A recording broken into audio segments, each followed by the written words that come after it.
बिस्मिल्लाहिर्रहमानिर्रहीम। तज़किरतुल औलिया से एक बड़ा ही खूबसूरत वाक़या हमें मिलता है।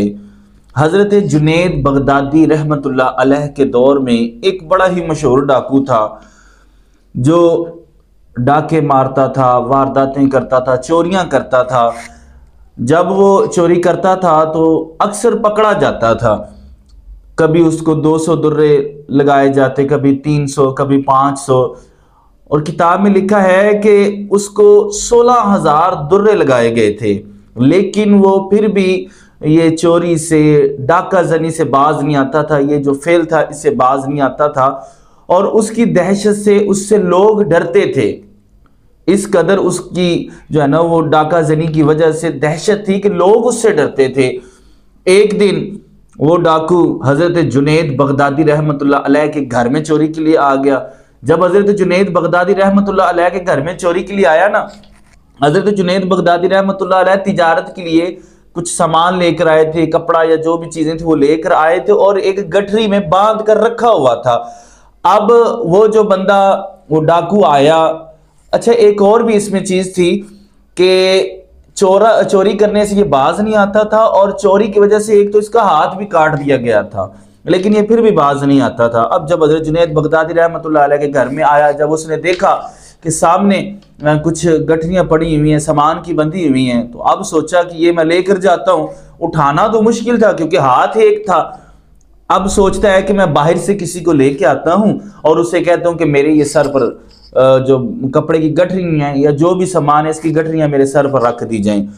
इतना सोच ही रहा था कि हजरत जुनैद बगदादी रहमतुल्लाह अलैह, उस हजरत जुनैद बगदादी रहमतुल्लाह अलैह को उस डाकू ने देखा नहीं था। हजरत जुनैद बगदादी रहमतुल्लाह अलैह तहज्जुद का टाइम था, तहज्जुद की नमाज पढ़ने के लिए उठे।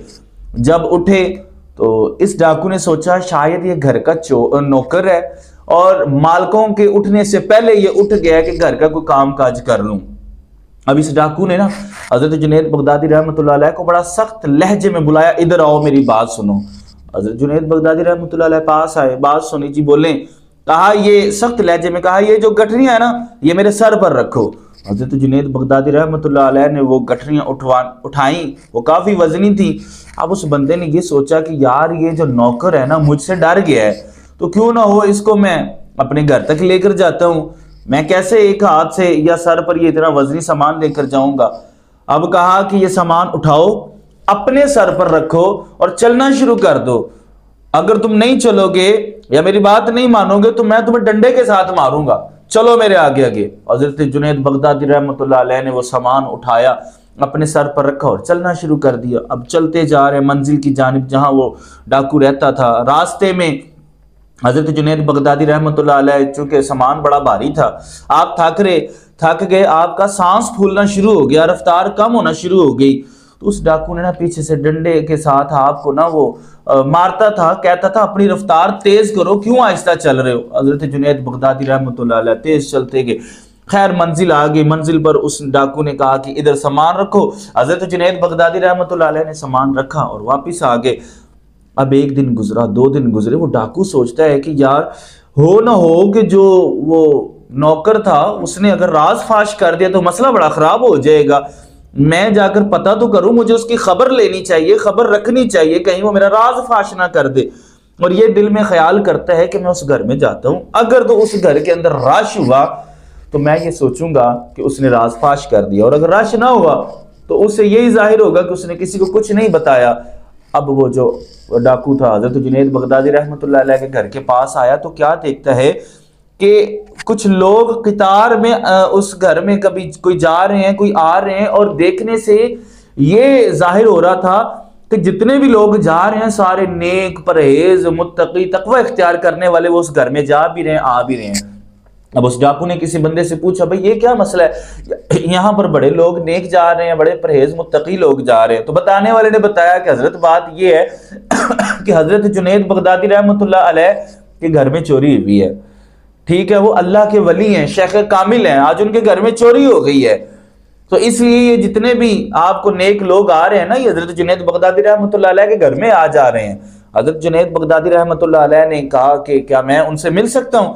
कहा, जी बिल्कुल। आपने वो जो जिनसे पूछा था उसका हाथ पकड़ा और जुनैद बगदादी रहमतुल्लाह अलैह के घर में आगे जब घर में आए, अब उस डाकू ने, क्योंकि हाथ कटा हुआ था ना, अपना हाथ छुपा लिया कहीं वो जो नौकर था वो मुझे पहचान ना ले। जब अपना हाथ छुपा लिया, अब अंदर घर के अंदर दाखिल हुआ तो क्या देखता है कि वो जो नौकर था, उसकी नजर में वो नौकर था, वो क्या देखता है कि वो मसनदे इरशाद पर हैं, यानी कि वो स्टेज पर बैठे हैं, वो बातें कर रहे हैं, लोग उनकी बातें सुन रहे हैं। हजरत जुनैद बगदादी रहमतुल्लाह अलैह मसनदे इरशाद पर बैठे हुए हैं। उसने पूछा कि भाई ये कौन है, पूछने वाले से पूछा कि ये कौन है जो बातें कर रहे हैं, जो बड़ी बड़ी प्यारी बातें कर रहे हैं, बड़ा रोशन चेहरा है। तो बताने वाले ने बताया यही तो है हजरत जुनैद बगदादी रहमतुल्लाह अलैह, इन्हीं की तो चोरी हुई है।